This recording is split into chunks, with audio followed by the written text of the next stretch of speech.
Lelaki dengan perempuan dia punya potential untuk threshold untuk capai dapat depression tu berbeza dari segi gender. Okay, lelaki kena lebih tough. Tetapi kita sebagai doktor ni kalau boleh buang otak, buang perasaan, hang jadi macam robot dah lah. Buat kerja habis, balik, kerja balik, itu je. Stigma ataupun persepsi ni doktor tak perlu sakit. Tak boleh sakit. Satu komplikasi tak orang dapati kita takut, dapati kita asidosis, kita panggil DKA. Ini boleh menyebabkan kematian. Puasa impact kepada baby punya growth selalunya ketika first trimester ni lah. Kalau good nutrition semua okey, baby akan grow cantik je. Bulan Ramadan adalah bulan yang mulia dan semua umat Islam wajib berpuasa. Tapi ada golongan yang tidak disarankan untuk berpuasa. Hari ini guys, saya akan menerangkan siapakah golongan tersebut. But sebelum tu, saya dalam misi untuk mengurangkan 1% obesity di Malaysia. Anda boleh membantu misi saya dengan cara like dan follow channel kami. Dan jangan lupa untuk share konten ini dengan kawan serta saudara anda. Welcome to season 2 episode 28. Welcome Dr. Wan. Wan, Hai. khabar? Alhamdulillah, sihat. So terima kasih banyak sebab ada masa terluang untuk datang kat podcast saya. Terima kasih coach invite saya yang tak sebab apa ni. Banyak orang tahu Wan dah berkongsi banyak sangat benda. Dan hari ini pun saya nak Wan berkongsi dengan pendengar dan juga penonton tentang berpuasa ni. Ya. Kita tahu puasa memberi manfaat. Tapi topik hari ini, puasa tak memberi manfaat untuk setengah individu. Ya betul. Sebelum tu, boleh tak Wan ceritakan perjalanan hidup bagi mereka yang tak pernah tahu pasal cerita Wan? Okay, hai, Assalamualaikum. Nama diberi Muhammad Hazwan, umur 31 tahun, asal Penang dan sekarang menetap di Puchong. Dan banyaklah benda yang kita lalui, naik turun belajar, ingat jadi medik, jadi doktor. Tiba-tiba terkandas jadi content creator. So, apa yang saya boleh kata adalah apa yang korang belajar tak semestinya korang akan jadi. Tetapi jangan risau, kita kena sentiasa ada backup plan dan cepat adapt. Jangan terlalu sedih dengan apa yang jadi.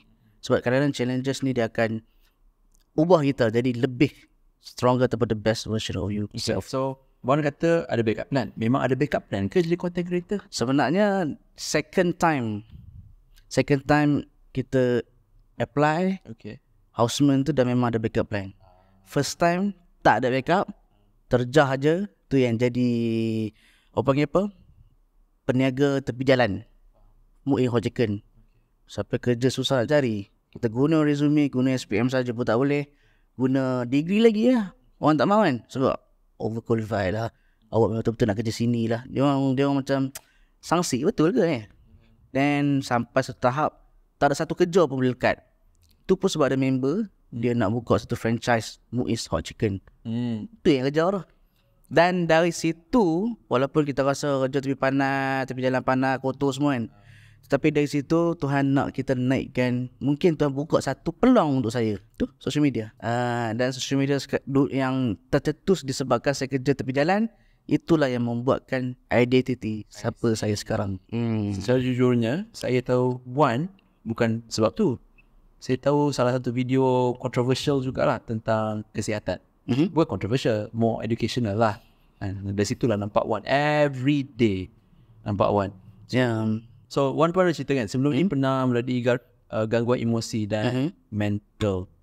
Boleh tak kongsi bahagian tu? Sebab saya tahu penonton-pendengar pun yang, diorang nak jadi orang yang berjaya, tapi diorang melalui satu fasa hidup, diorang rasa stres. Tapi diorang rasa, ini hanya berlaku kat diorang je. Boleh tak kongsi that part, di mana depression kan? That part a bit, supaya orang pun faham yang, how do you manage that? Kalau ikutkan depression tu bukan simply kita diagnose. Depression tu banyak sangat kriteria ataupun sign symptom yang perlu kita met. Tetapi disebabkan kita ada background medical, aku rasa aku dah ada ke arah situ. Contoh macam pernah ada suicidal attempt, even thought. Dan lepas tu menangis, tak boleh concentrate, tak boleh tidur. Lepas tu tiba-tiba jadi macam selera, jadi macam setan tu. Macam ada belah saka. Dan lepas tu menggigil, nak marah orang, suka bersendirian, menangis. Masuk ward semua menangis. Tu yang menyebabkan kita rasa yang ni mungkin aku kena chiropractic. Aku tak boleh teruskan. Kalau aku teruskan, aku akan harm patient dan even diri sendiri. So my mental health always be number one sekarang ni. Tapi aku resign relax sekejap. Dalam masa 4 tahun, 4 tahun tu ingat dah kuat. Dia jadi balik PTSD dan sebagainya. Dia jaga mental health sangat-sangat penting. So kalau kita dah try tapi kita still ada limit dan tak boleh go beyond the limit, terpaksa kita surrender. Terpaksa kita bukan surrender kita punya dreams. Dream tu banyak. Nak jadi macam ni, nak jadi macam tu. Tapi kita kena adapt dengan cara lain. Kalau kita start doktor, nak jadi doktor sangat, tak ada backup plan, lingkup hidup. Sebab setiap orang dia punya storyline lain-lain. Dia punya cara penceritaan lain. Ada setengah orang berjaya, ada setengah tak berjaya, tapi dia berjaya cara lain. So apa yang saya belajar sekarang ni, jangan terlalu stick pada satu punya plan. Kena ada plan B, plan C dan plan E dan seterusnya. Okay, nak menyampur kejap. So Wan cerita melalui fasa depresi semua tu, ada orang ke nak tolong kat situ? Memang ada. Memang ada. Tetapi bila ada orang try untuk tolong, kan, dan kita try untuk wujud diri, okey, tetapi ada limit. Contoh macam first time houseman itu kan, doktor HOD, Head of Department, suruh pergi psychiatrist. Tetapi bila kita dah dapat dah referral letter semua, tapi psychiatrist tak mau jumpa kita. Sebab kata dengan alasan houseman ni kuat, mental kuat, kenapa nak kena refer psychiatrist? Dia orang fikir houseman ni robot, tak ada emosi semua kan. So aku rasa tak jumpa psychiatrist, kalau aku biar benda ni akan lagi teruk. Adakah ini common dalam? Boleh dikatakan yes. Dia orang punya stigma ataupun persepsi ni doktor tak perlu sakit, tak boleh sakit. Walaupun doktor pada fitrahnya adalah manusia, ada perasaan kan. Tetapi kita sebagai doktor ni kalau boleh buang otak, buang perasaan, hang jadi macam robot dah lah. Kerja je. Buat kerja, hilang, habis. Kerja, habis, balik. Kerja, balik. Itu je. Tetapi apa yang boleh dikatakan, emosi yang terganggu akan mempengaruhi kita orang judgement. Judgement kita ni akan decide orang tu hidup ataupun mati. Itu bahaya.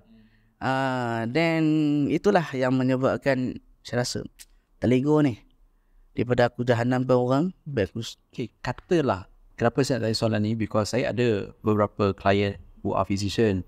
Okay, ada beberapa kali dia orang call, tak sepatutnya call saya, tapi call saya bagi tahu hari ni kerja teruk, pesakit punya family marah, ni kena marah, kena tu. So bunyi macam dia nak lepaskan dia punya emosi kan. So katalah orang tu melalui macam tu, to a doctor, what would be advisable untuk dia orang? Okay, satu adalah dia tersalah call tu antara yang walaupun kita tak berjawab kan, kita dengar kan, dia beletih ke apa, dia lepaskan apa, dia rasa benda tu antara terapi untuk dia. Sebenarnya one off lah. Kadang-kadang dia tak ada close friend ataupun orang yang dia dekat. Even dengan parents pun kadang-kadang kita tak semua kita rapat dengan parents. Kita tak selesa kadang-kadang, selesa dengan member lain. Tapi kadang-kadang orang tu memang dia seorang lah. Tak ada kawan. Itu lagi bahaya. Sebab bila kita sembang pasal mental health tu, dia macam seakan-akan gunung berapi yang nak meletup. Simpan-simpan lama-lama dia meletup, habis.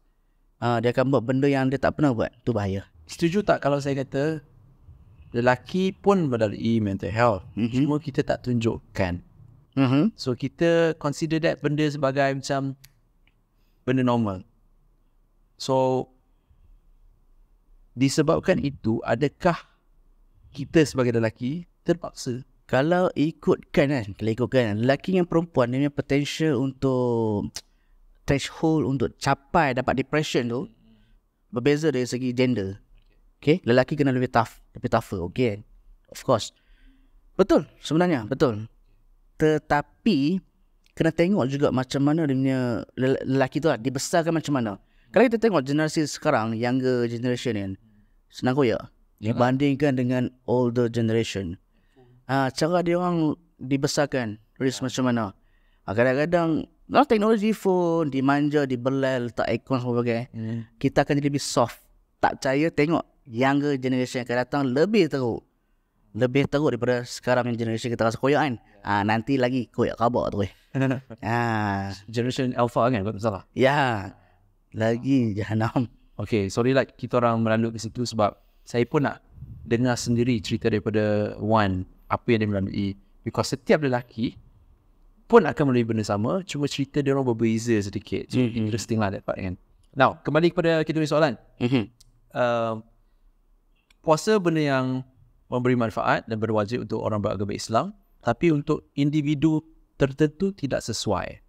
And orang mengandung and menyusukan anak, mereka yang ada type 1 diabetes, sesuai ke tak sesuai untuk diorang berpuasa? Dia kalau type 1 ni, dia memang sentiasa, dia ada insulin dependent dengan insulin requiring. Kalau yes, kalau insulin dependent tu memang semua hidup dia perlukan insulin. Kalau insulin requiring ni, dia ada type 2 diabetes, tapi dia ambil insulin, tapi once dia buat reverse diet, reverse diabetes kan, dia tak perlukan insulin. Dia just perlukan at the moment sahaja. Okay. Then boleh berpuasa ataupun tidak? Type 1 selalunya lah kan, selalunya boleh berpuasa, tapi dengan syarat dia kena rajin check dia punya glucose level. Satu, tak mau terlalu hypo. Kalau hypo, takut dia akan menyebabkan satu komplikasi. Type 1 diabetes kita takut, diabetes ketoasidosis, kita panggil DKA. DKA ni boleh menyebabkan kematian. Orang selalunya type 1 lah. Kalau type 2 boleh kena DKA juga, tapi dengan syarat dia kena ada infection dan macam-macam lagi, multifactorial. So pandangan saya boleh, tapi dia kena rajin monitor. Mungkin 6 hourly, mungkin 4 hourly. Bergantung pada berapa unit yang dia perlukan insulin untuk dapatkan gula yang normal range. Tetapi kalau pregnant lady yang tak ada kecil manis, yang normal, yang sihat walafiat, boleh nak puasa pun tak ada masalah. Even first beberapa trimester pun tak ada masalah. First, second ataupun third pun boleh. Saya ada beberapa klien wanita and kawan-kawan dia kata puasa ni tak bagus. Kalau bila mengandung, puasa ni tak bagus sangat. Takut memudaratkan. So I have no say. So that's why saya nak tanya doktor lah. So kalau dia puasa yang untuk pregnant lady ni, contoh macam certain scenario, contoh macam diabetes kan. Diabetes yang sangat kronik, yang ada penyakit-penyakit lain, contoh macam anemia. Dia ada lagi kita panggil chronic illness yang lain, yang secondary. Yang tu tak digalakkan. Ataupun dia ada komplikasi ketika pregnant, pendarahan, bleeding, anemia ataupun placenta previa, maksudnya uri di bawah ke. I see. Yang tu tak digalakkan. Dan ataupun dia punya kandungan ataupun baby sangat kecil, IUGR kita panggil, intrauterine growth restrictions. Baby sangat kecil dibandingkan due ataupun bleach time tu. Sepatutnya cek 36, tiba-tiba size baby, alamak kenapa 20? Maksudnya baby dia grow slow, baby dia kurang aktif, air ketuban yang sangat sikit. Yang tu tak digalakkan. Sebab bila kita puasa, kita buat fluid restriction, kita buat food restriction. So air, makanan semua tak ke baby. So baby ada komplikasi buah pinggang ke apa, ada masalah jantung ke apa, yang tu tak digalakkan puasa. Sebab takut malnourished lah kepada baby tersebut. Yes, betul, malnourished. So itu yang orang nak faham, macam is it sebab tak makan yang baby tu tak sihat? Apa yang tak bagus untuk orang yang mengandung kan? So kalau let's say lah, seseorang tu insist, dia mengandung, dia let's say 6 bulan, pada masa sama juga dia ada masalah diabetes. Dia tak nak letak diabetes kronik sampai so kita say dia ada hypo once in a while. Let's say kalau dia nak buat juga, would one allow dia ke atau macam mana? Dia kerap dapat hypo. Waktu lebih kurang 30 minggu 30 minggu. Selalunya kan, kalau puasa hujung-hujung ni, macam dah masuk third trimester, tak digalakkan untuk puasa pun. Sebab dah hujung-hujung, takut meletup. Takut dia tiba-tiba nak deliver dah. Contoh macam dia ke hypo, satu hari tu 2-3 kali hypo, tak digalakkan puasa. Buka puasa. Memang boleh memudaratkan dia. Tapi ada je yang boleh continue puasa, tak ada masalah. Apa-apa pun pregnant ni kita fikir 2 nyawa. Fikir baby dan fikir mak tu sendiri. Kalau tak mudaratkan dua-dua, boleh puasa, tak ada masalah. So very straightforward lah. One cerita ni macam dah faham dah. Sebab before this orang aku rasa kan, kalau mengandung ni tak boleh kot sebab takut. Aku rasa boleh, aku buat okey. So dia orang macam debate kat situ lah. Satu lagi contoh saya sebut selalunya orang tak boleh puasa waktu orang bukan doktor kata tak boleh puasa. Dia sendiri tak boleh puasa waktu first trimester. Sebabnya first trimester tu adalah minggu yang first 12 weeks. Waktu first 12 weeks tu selalunya akan mual. Morning sickness teruk sangat. So memang dia tak boleh puasa. Dia muntah, masuk sikit muntah. Sampai dehydrated, ketone body semua naik dalam kencing. Takut hyperemesis gravidarum. Lagi tahu kena masuk air. Hyperemesis gravidarum tu, hyperemesis dia terlalu banyak muntah sebab pregnant sampai mana dia punya kencing ada ketone body, ada komplikasi. Itu bahaya. Sampai kena warded, kena IV fluid. So selalunya waktu first trimester lah. Lepas tu second dan third dia orang dah okey. Ada yang boleh berpuasa sampai deliver, ada pun ada. Kalau nak katakan puasa impact kepada baby punya growth, selalunya ketika first trimester ni lah. Kalau good nutrition semua okey, baby akan grow cantik je. Yang paling safest minggu adalah second trimester. Second trimester ni pregnant lady tak akan muntah, akan lebih ceria. Hormon taklah teruk macam third trimester. Third trimester dia nak deliver lah, haywire semua. Second ni dia banyak craving, dia lebih energetic. Itu. So we can conclude, kita boleh rumuskan lah, perempuan yang mengandung boleh berpuasa, cuma tak disarankan sangat. Betul. Untuk mereka yang first trimester, first 3 bulan tu. Betul. Kerisauannya adalah takut malnourished baby tu lah. Baby kecil. Kepada baby lah. Faham. So kepada ibu-ibu, wanita di luar sana yang tengah mengandung atau prepare nak mengandung, take note. Betul. Dalam banyak-banyak masalah kesihatan, mana satu yang Wan minat sangat untuk ambil tahu? Yang paling saya minat adalah kesihatan yang paling membunuh kita, lelaki. Heart attack. Lebih general adalah 3 serangkai. Spesifik adalah heart attack, cancer semua tu kan. Yang tu lebih saya minat sebabnya arwah kok saya meninggal sebab 3 serangkai tu. Komplikasi dia sebab heart attack lah. Okay, so benda ni menyebabkan saya rasa macam lebih semangat untuk jadi doktor. Tapi disebabkan takdir, jadi separuh jalan. Dan sekarang saya continue dengan prevention. Walaupun tak boleh treat, tak boleh serve, kita lebih kepada educate orang ataupun bawa orang jauh daripada penyakit tu. 3 serangkai. So fokus saya adalah lebih kepada penyakit 3 serangkai. Itu yang saya minat. 1. Lepas tu nombor 2, men's health. Contoh macam mati pucuk sebagainya. Itu 2 concern saya. So your worst case scenario pernah jumpa? Apakah case yang pernah Wan jumpa? Okay, worst case scenario lah. Case scenario ni adalah melibatkan seorang uncle ni, ortopedik lah. Dekat ward ortopedik, di mana dia ni ada macam-macam chronic illness lah. Kecuali darah tinggi sampai kaki. Mula-mula dia luka kecil je. Yang kita panggil DFU, diabetic foot ulcer. Sikit kecil lah. Kita cuci sampai korek, sampai nampak tulang. Dah bersih dah. Then uncle pun dah sihat semua. Sembang dengan dia lagi waktu pagi subuh. Uncle nak discharge ni. Oh, thank you lah jaga uncle.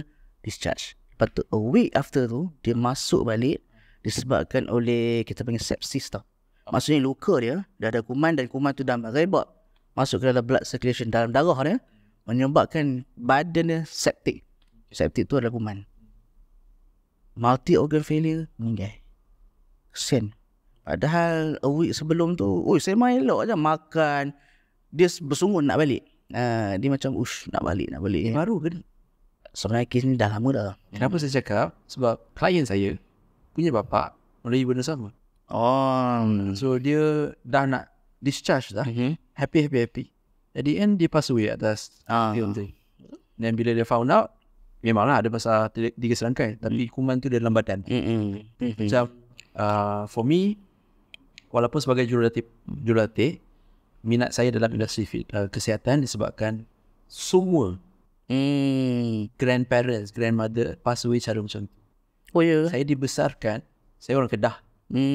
Kedah tak ada, sorry. Tak apa. So atuk nenek, atuk high attack, Nenek atas katil untuk 6 tahun, di mana saya dibesarkan tengok nenek atas katil. So saya tengok tu je lah, macam normal lah bila tua macam ni. So mak saya kata, penyakit orang tua. So kita budak-budak dengar benda tu macam, so nanti tua macam ni lah kan. Itulah. That's why dari situlah saya tengok macam Pelahiran. Tiba-tiba rasa sedih pula. Sorry. Because my mother ada 5 adik-beradik. Okay. My mom paling tua, tapi masih sihat. Sebab I yang selalu kata jangan makan ni tu kan. Yang lain semua dah pass away. Yang muda-muda semua. Yang paling muda pass away 31 tahun. Mudanya. Kenapa? Tu katanya sebab rokok. Okay. Tapi yang lagi 2 adik-beradik, abang dia pun isap rokok. Okay. So dia orang pula kata, doktor kata ni lah cancer. Tapi yang family kata orang hantar benda. Faham? So saya macam okay lah, tak ada buat apa kan.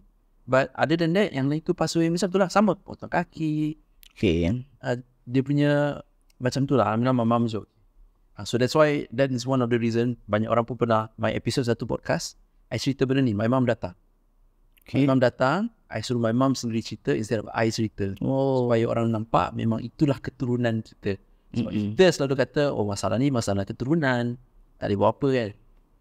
So tu sebabnya lah. That's why saya pun nak orang sendiri cerita benda ni supaya orang nampak lah, like ada sebabnya kenapa kita nak berkongsi benda macam ni.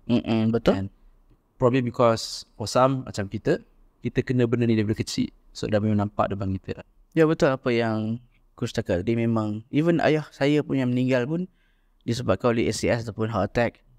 Bapak dia, Tok Wan saya lah kan, meninggal disebabkan ada heart attack tapi ada episod heart attack tapi meninggal sebab stroke ataupun pendarahan dalaman. Structural hemorrhage kita panggil. Lepas tu dia collapse terus meninggal. And then yang tu antara penyakit yang ada kaitan tu. Memang ada kaitan. Kita main non-communicable disease kan. Walaupun apa yang saya baca, macam Coach jaga Mok kan. Walaupun Mok paling tua tapi still sihat. Dekat sini betul lah apa yang kajian cakap, walaupun penyakit tu ada genetic link, ada kaitan dengan genetik, tetapi genetik cuma peranan lebih kurang 15 to 25% saja. The rest ada lifestyle kita. So betul lah apa yang Coach cakap tadi. Setuju sangat. Di mana daripada cerita saya dengan Wan juga, nak penonton dan pendengar faham juga, benda tu boleh diubah dengan lifestyle dan juga cara pemakanan kita.